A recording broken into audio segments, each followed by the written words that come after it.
Hi, my name is Godson, and I'm here with Olivia Rose for EGO Zine. So how are you feeling, Olivia? Really great. How are you doing today? I'm doing pretty good. Happy to be here. I'm glad you're happy. So why don't you tell everybody a little bit about Olivia Rose, the artist? Yeah, I'm 23 years old, just turned 23, and I grew up in a really tiny town called Elk Point, Alberta, which is 2.5 hours northeast of where we are now in Edmonton. Okay, awesome. But I was able to move here to Edmonton when I was 14 years old to go to Victoria School of the Arts to kind of continue pursuing my career in music. Oh, okay, awesome. Yeah. So how was that transition from like a smaller town to Edmonton? It was a lot. I definitely had big expectations for going to an art school. Yeah. Thought it was going to be like the TV show Victorious or Fame or something like that. Yeah. Not quite. It was a lot considering the school that I went to was the population of my town.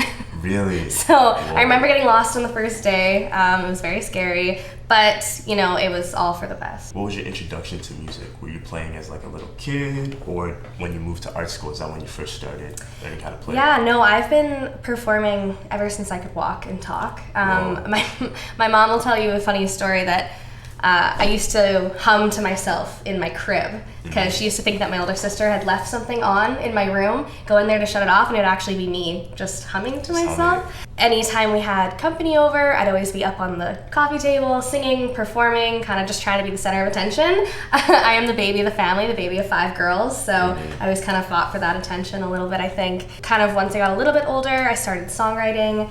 My parents bought me my first guitar at 9 years old. And it started getting a little bit more serious, and my parents had noticed that and started making things more available to me, like going to shows and stuff, doing the 2.5-hour drive to Edmonton so I could perform and write.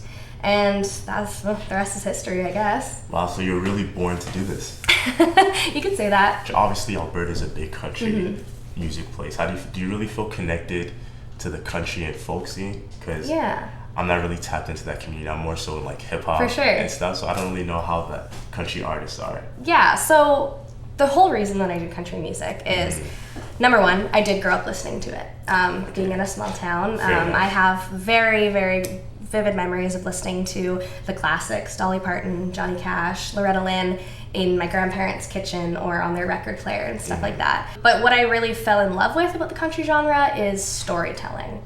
I believe that the heart of country music is the storytelling that comes with songwriting, and that's kind of what it began as. Country music was a way to kind of tell stories and pass them down generation to generation, and that is the main thing that I fell in love with, and that I continue to hold myself accountable when I songwrite and when I perform, is connection with an audience, with whoever's listening to me, and also just telling a story. And what are some of your favorite stories to tell? Ooh, that's a good question. I read a lot about breakups, actually. Really? I think for songwriting, breakups are a very easy area to get into just because it's such a heavy emotion. That sadness, grief, stuff like that is a very easy emotion to tap into. A lot of people will get it. And so that's kind of where a lot of country music songwriting goes for me. But I also love telling stories just about like the people that I know, the people that I've met, my hometown, kind of memories, anything like that. I take inspiration from all over the place. All over the place. What does it look like from idea in your head to a song is out? Yeah, for sure. So I have like my notes app on my phone, and sometimes, usually when I'm driving, actually, I'll have like a melody or like a phrase come to me. I take a lot of inspiration from other songs I'm listening to, so I'll hear something in another song and then come up with something else and be like, ooh, that'd be good. And I'll write it down, or I'll tell Siri to write it down. I do a lot of co-writing, which is super popular in the country genre. And so I will set up write with a friend of mine or somebody that I haven't written with before.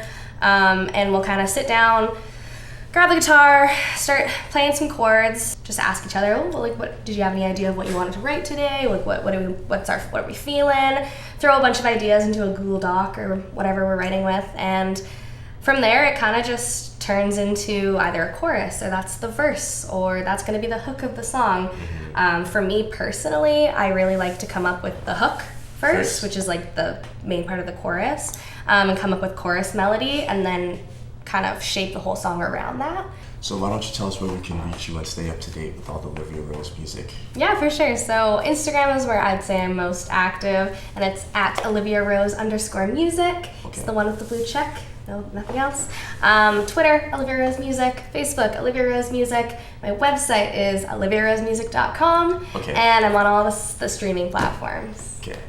And lastly, what would you like to say to the city of Edmonton about Olivia Rose? Yeah, I just want to say, like, country music is still very much alive here in Edmonton. We've got one of the best country radios.